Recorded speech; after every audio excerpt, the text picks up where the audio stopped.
Era... Mas espera, você estava fazendo isso você estava cobrando? Já tinha virado Não, já tinha, não? eu tinha, lógico que nesse início não dava para viver disso, Claro. né? Mas já tinha, eu me lembro, não sei quando a Clique foi fundada, acho que foi em 96, né? Não, a Clique é muito mais tarde, a Clique é brincando 99. Não, é antes disso. Não é 99. antes disso. Não, ou 98 no máximo. Porque, acho que é 98. Talvez, porque eu lembro quando eu conheci o Abel, estava na UMAP, que é 97, 98, o Abel era Medialog ainda, então deve ter sido 98, 99. Então, eu fazia essas coisas, né? E óbvio, a gente fazia também CD-ROM.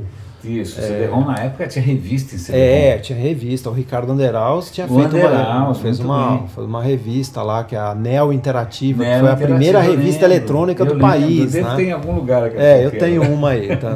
Sempre tem alguma coisa, eu tenho guardado de tudo que surgiu na internet. Uma revista, algum exemplar de tudo eu tenho guardado. É mania de historiador ficar guardando coisa, né?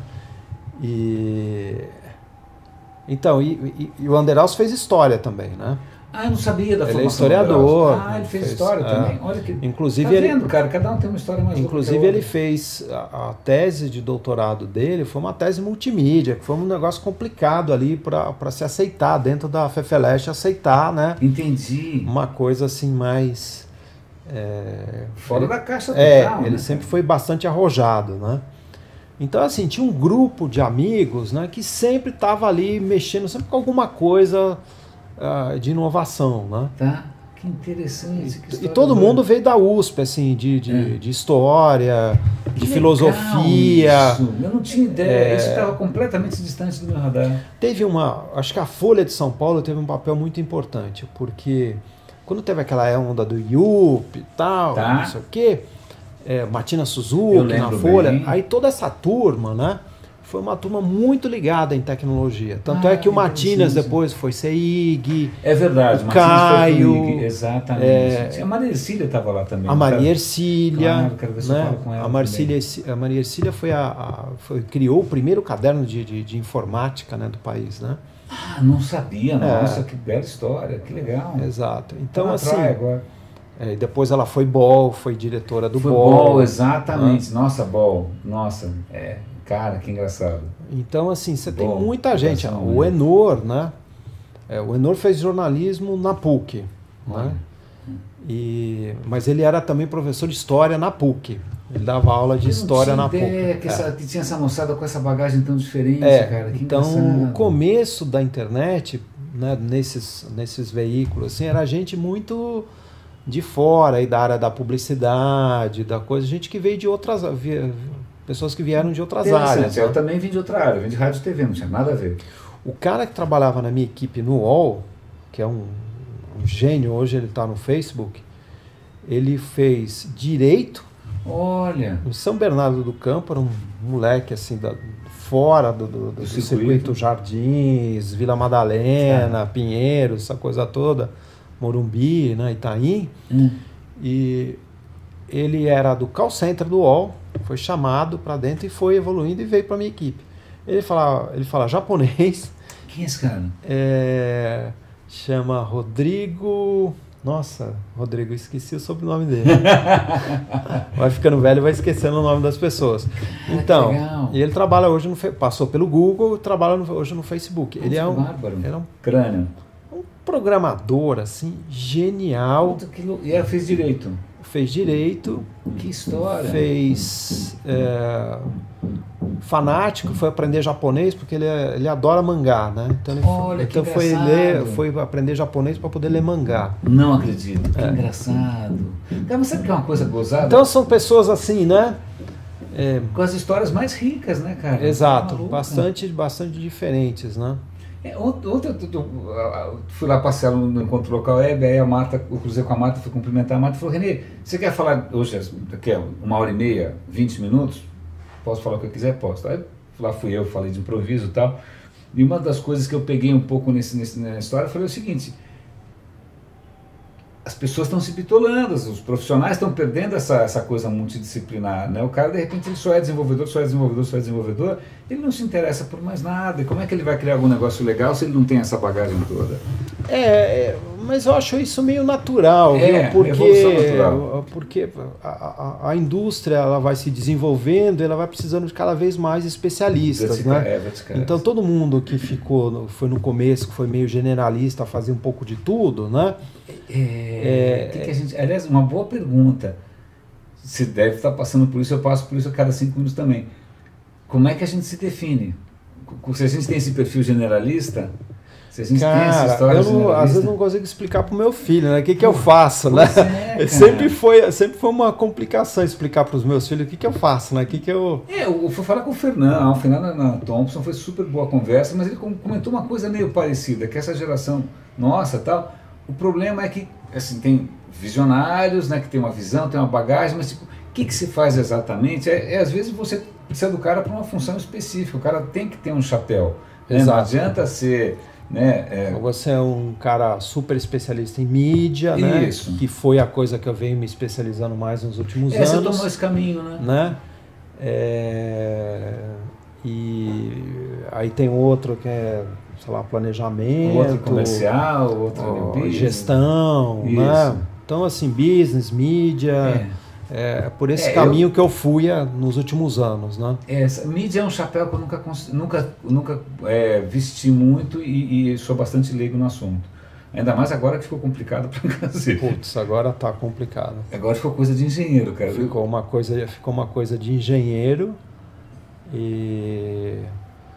Quer dizer, né, o back-office e tal, coisa toda, né, para o executivo chegar lá e vender o negócio, não porque boa parte dos executivos com essa história de mídia programática e tal vai mudar muito, entendeu? Provavelmente sim. O executivo de veículo, por exemplo, né, eu acho, tá, que a tendência é o cara vender, ele ser mais integrado, conhecer mais o produto tal, para fazer projeto e vender projeto.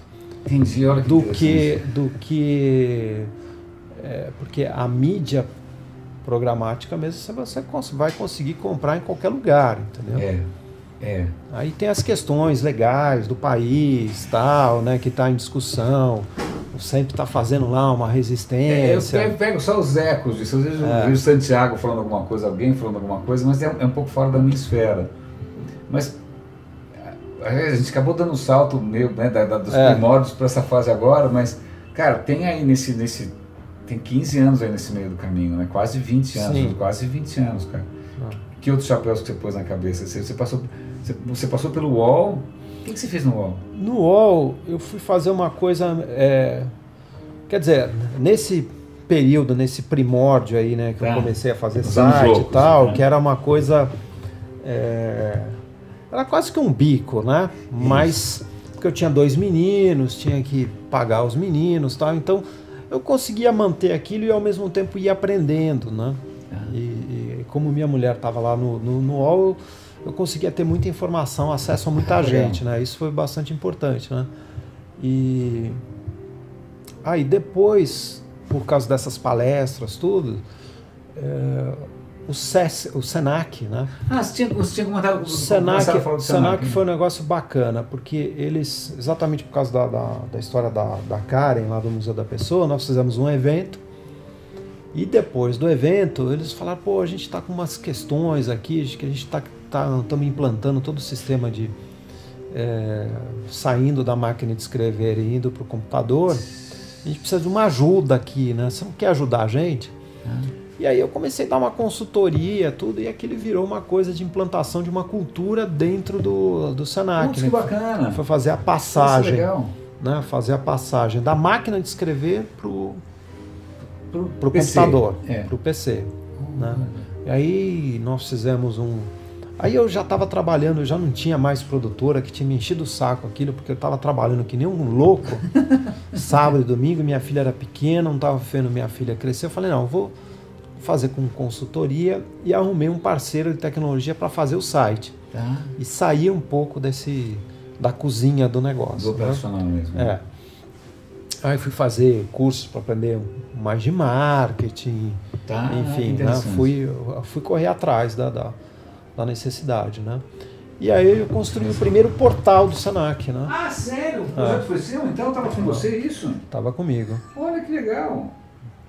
Que bárbaro. Depois que esse projeto, aí eu entrei no UOL, finalzinho de 99, e um pouco tempo depois que eu saí, né, dessa consultoria, a empresa que fazia, que era meu parceiro, era desenvolvimento de tecnologia, não sabia lidar ali com o cliente e tal. Como sempre. E aí aí o Anderhaus entrou, ele tinha recém-criado a Latitude. Latitude, eu não E lembrava aí disso. ele foi tocar, ele foi ser o cara que foi continuar o projeto. Aí ele refez o portal, já era o Latitude, 2.0. Uau! Né? Então, mas essa experiência para mim foi fundamental, porque tive que aprender tudo, né?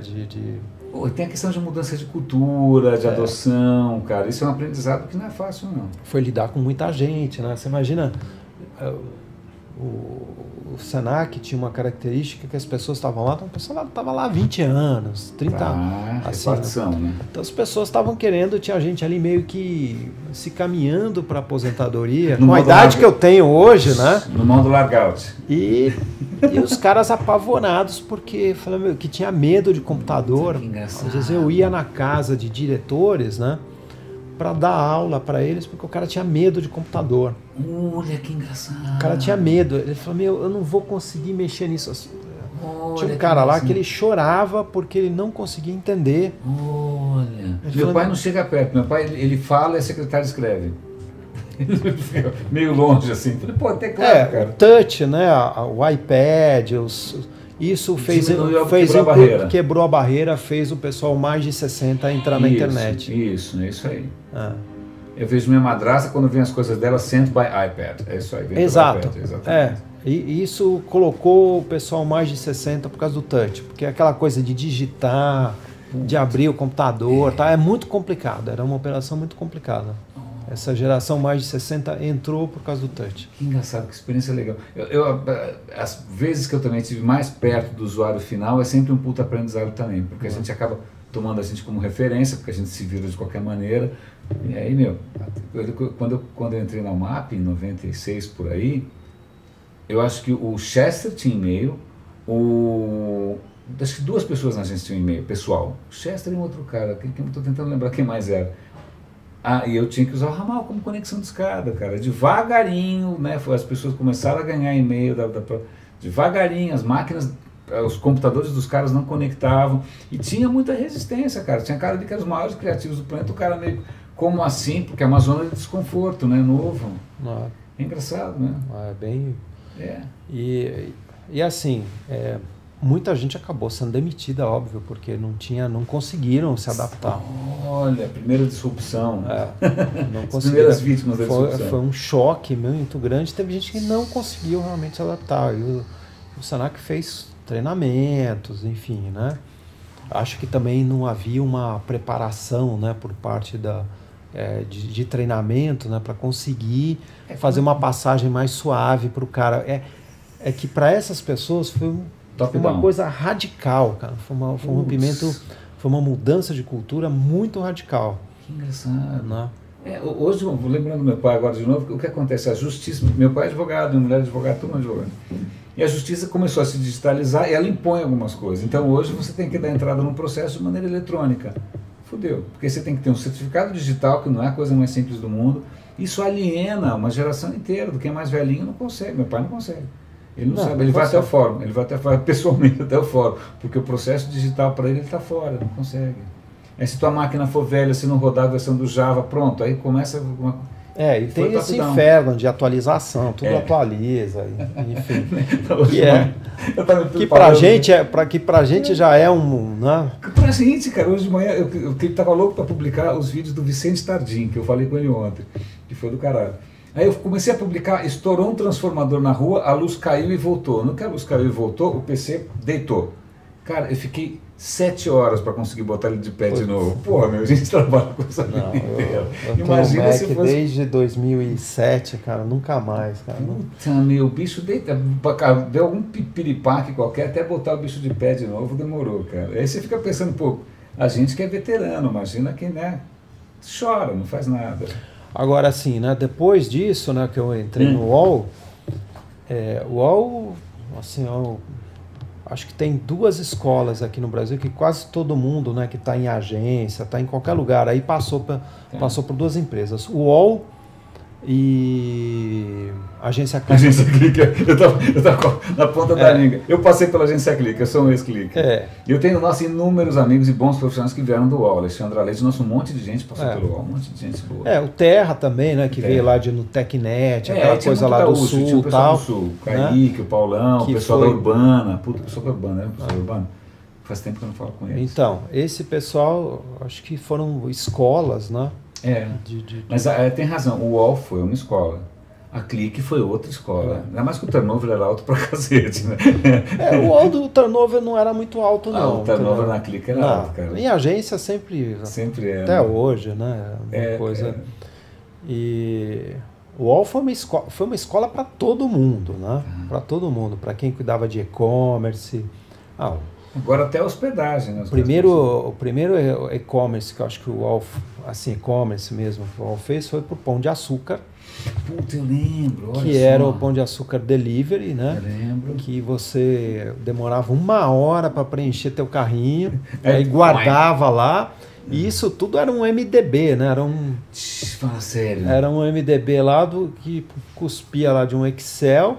Meu Deus! Imprimia, a gente mandava por fax pro delivery lá e o cara fazia a coisa e entregava. Eu trabalhei no e-commerce, cara. Era isso, cara. A gente contratou o cara que acho que foi o primeiro cara, não sei se da Saraiva ou da Siciliano.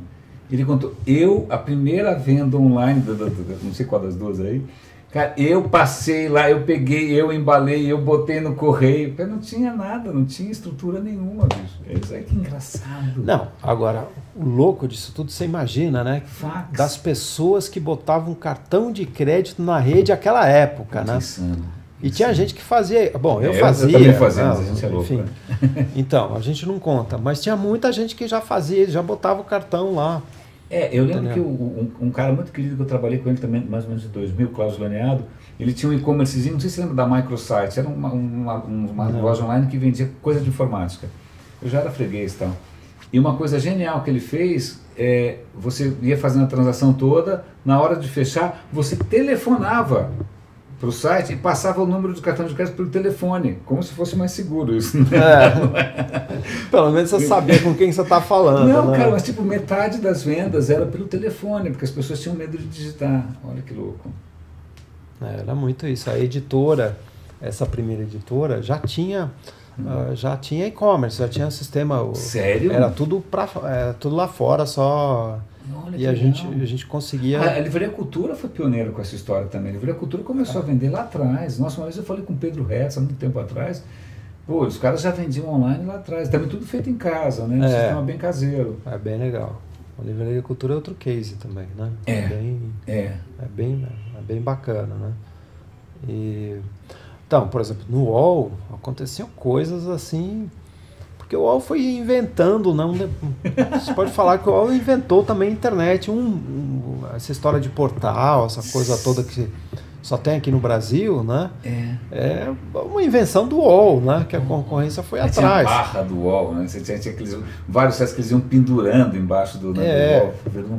É uma coisa gigante de coisa. E lá eu cuidava do conteúdo, né? De conteúdo que não era produzido dentro do UOL. Parceria de conteúdo? Eu cuidava de negócios e parceria de conteúdo. Eu sabia, que legal. Né? Começou, lembra quando teve uma onda de sites de celebridade? Aí o UOL tentando puxar todo mundo para dentro. Todos os sites de celebridade eram dentro do UOL. Então, o Fuxico, né? Sim. O Fuxico foi um site desenvolvido lá dentro pela minha equipe, né? Olha, na época, eu lembro que tinha Star Media, lembra do Espuelas, estava lá o Bob Volhan no Índio e tal. Eu propus para eles um site que chamava Camarote, que era um site justamente para celebridades publicarem o que bem entendessem. Aí eu fiz, acho que a primeira edição, depois eu passei para um pessoal do Rio, que era o Agente Web e tal. Mas era mais ou menos nessa linha também. Mas aí o UOL estava puxando todo mundo para dentro, não tinha como concorrer. O UOL tinha até um setor chamado, né, uma área chamada personalidades, que tinha, tinha uma pessoa que era o Ian Field, que... Nossa, eu não lembro. O Ian hoje é sócio da Galeria Vermelho, né? Tá, que legal. Nossa, é aquele site Luana Piovani. E ele fazia, e ele é responsável de fazer, porque ele vem da área de música, ele trabalhava em gravadora e tal. Então ele que cuidava dessa área de E era um celebridade site que era super muito música. Os sites quanto mais elaborados. Lembra o site do Gilberto Gil, que delírio que era? Não sei se você lembra. Era do Refazenda. André... Quem fez o Refazenda? André Viegas, André alguma coisa. Eu lembro também desses caras, eu lembro. Que era um designer, assim, ele Eu cobrava lembro. caro pra caramba. Os sites dele eram caríssimos. Eram né? caríssimos, eram super criativos. Na época, que, né, não tinha Google na época para obrigar todo mundo a seguir alguns padrões. Então, esse cara eu esqueci, André Valias. André Valias, muito bem lembrado. Exato. Que fim levou o André Valias? Cara, eu cheguei a conhecer esse cara, eu acho, mas o cara era assim, meio mascarado até, porque né, ele só fazia O coisa Benson, bacana. né? O Benson fazia site de Sério, você não lembrava? Sério? Sério, ele ganhou vários prêmios Não lembrava? Puta, preciso falar de com ele. Best, né? Ah, aquela bolinha lá. Ele ganhou acho que ele ganhou uns 2 IBEST fazendo site de personalidade. Não lembro quais que ele ganhou. Eu fiz o site do Duran, junto com o Luiz Teles e com o Marquinhos Schussbacher lá na UMAP. O site do Duran ganhou IBEST também, eu subi lá. Era legal. O velho Duran. Era O legal. site era em Flash. Baby. Exatamente. Hoje é um pecado mortal, né?